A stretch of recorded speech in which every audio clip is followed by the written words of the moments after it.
let's see if I can have a little less glare. Perhaps do it like so. Have it at an angle a little bit. Let me see if I can, yeah.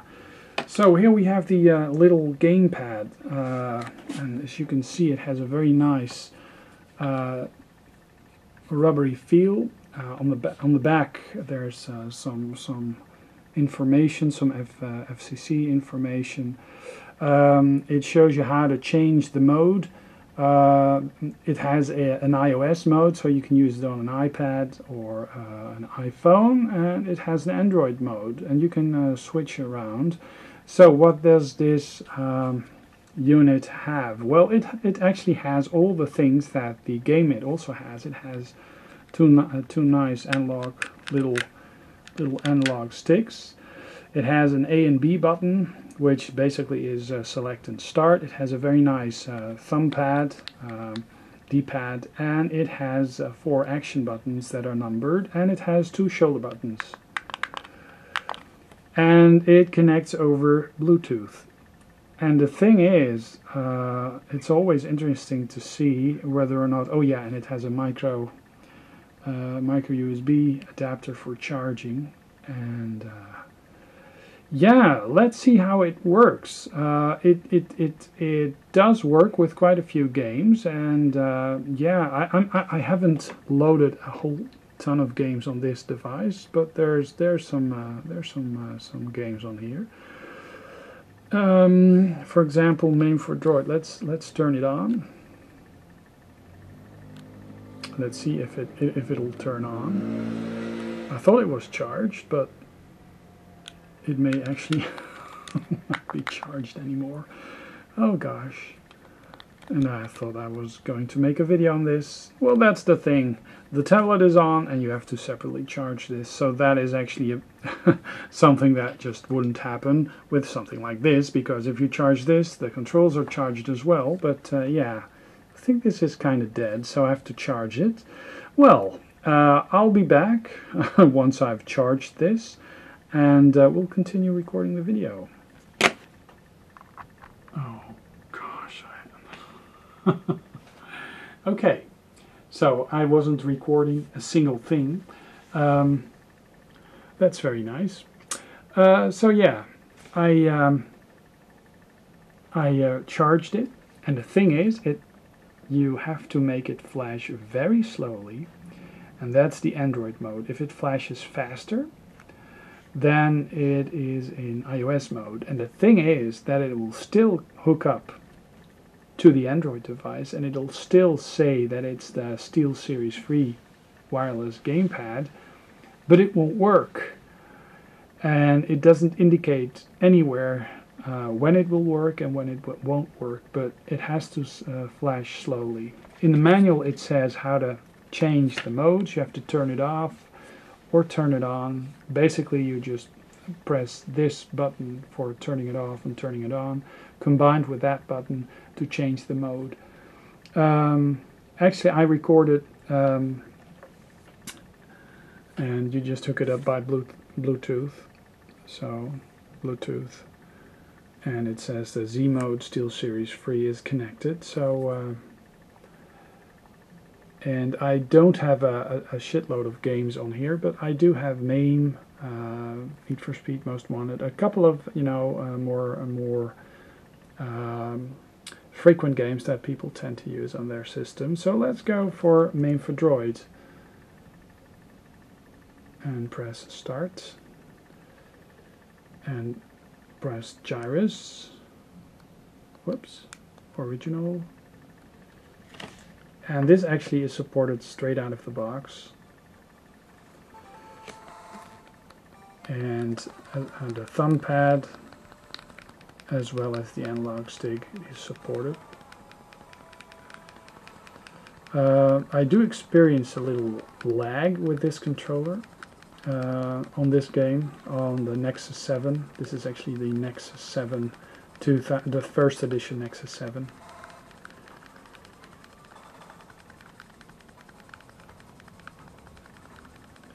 And this is actually running the latest KitKat, I believe, Android. I was using this before, which is the 8-bitty, but that actually stopped working with Android for some reason, and this works, but yeah.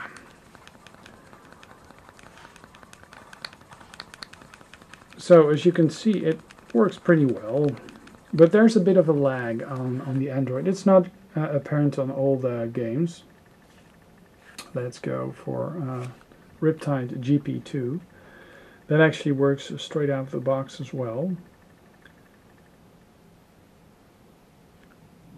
And well, it's a small controller, so you really have to. I mean, I've big hands. And this controller, for me, I have to rest it on the tip of my hands and use it like this. And I can use the shoulder buttons, but it's not that comfortable. So the shoulder buttons, I mean, they're there, but you really have to curl your hands around it like so.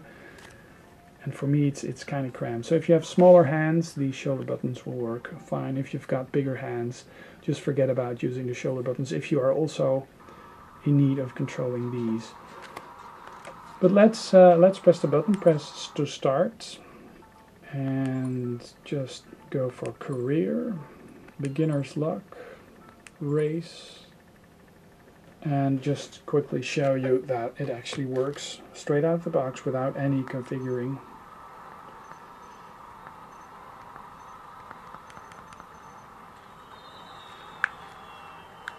So here you have to use the shoulder buttons.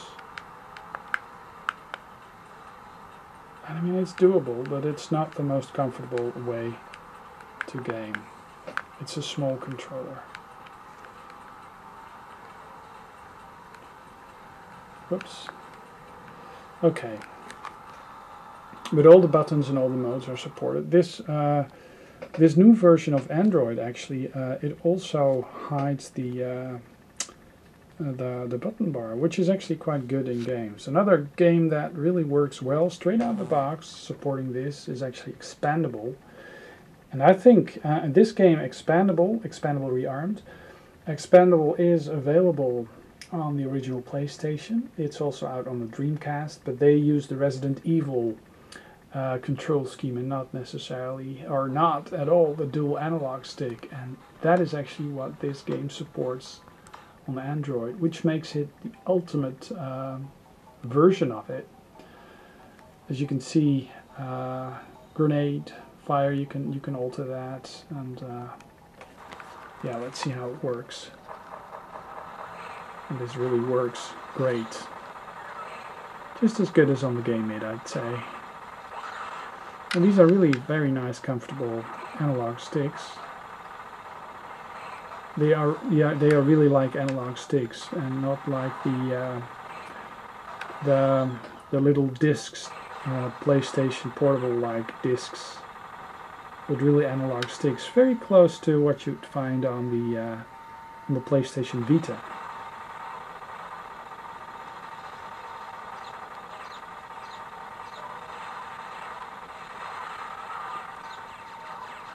And as you can see, it works like a charm, but not everything works, because if you go to Need for Speed Most Wanted, I mean, it does support gamepads, just not this one. Actually, it only supports the Moga controller, which is kind of lame, I think, because I'm not sure, this doesn't have a Moga mode. So I guess Moga is one of the standards when it comes to video game controllers on Android, but yeah, I mean, this has no Moga mode, not that I'm aware of, and it's also not visible on the start guide. And I mean, if it would have a Moga mode, Moga mode, you would actually it will actually show up, but it doesn't. So I mean, you can only play this with a tilt control. So emulators, a lot of emulators just work out of the box. Let me see.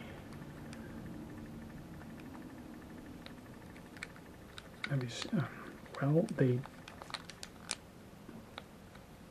swap joystick ports. Well, I think you still have to configure them.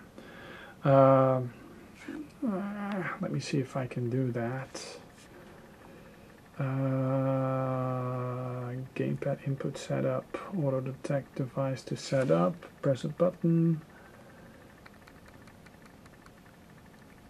set joystick keys.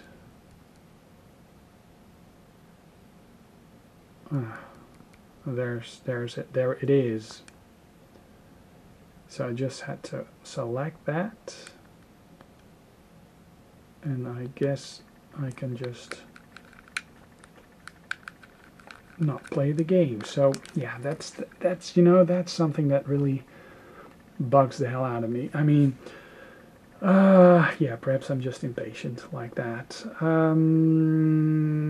Dead trigger, that works, but you really have to remap the controls again, and that's something that is not very handy, because it's a bore. I think it does do the analog sticks here, but it doesn't do the other buttons.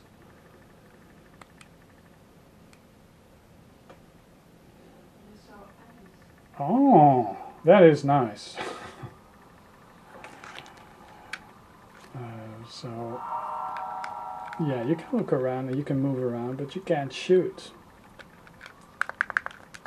You can only shoot if you have well, playing it like this. I mean, it's possible, but it's not something you would like, that control scheme. So so yeah, I'll do some closing remarks in a while. Okay, so playing with something like the GameMID, or playing with something like this controller and a regular tablet, which one would I prefer? I actually prefer this because it's more ergonomic to my big hands, but for a child this actually may work well. For the games it does work with, it's pretty nice, but it tends to be a bit more laggy than this. I can actually use this on this and use it as a second player controller. For this I could hook up this over HDMI and hook it up on the television and use this to play on that, but still it's not, this isn't supported as much. This OS on this actually supports these buttons without any problems, and this controller, well, you have to sync it up, you have to have it on the correct mode. Of course, this always has the buttons connected to it. If you use a regular tab without any gaming buttons and you want to have some gaming on the side, just, you know, every once in a while, but not carry around this all the time, you can. So so yeah, and it comes with a nice carrying bag. It comes with a USB lead. It comes with a sticker, and it comes with a little manual. So yeah, I like the finish. I like the control, and I'm glad I got it. But it is not a replacement for my GameMID. If you just put a large controller, you can actually see it's very small. And this actually works better on playing games than this small thing. It's more of a bit of a gimmick, I guess. And these shoulder buttons, well, as you can see, they're like very tiny. My hands are just too big for this, so I think for a kid it may actually work well. Okay.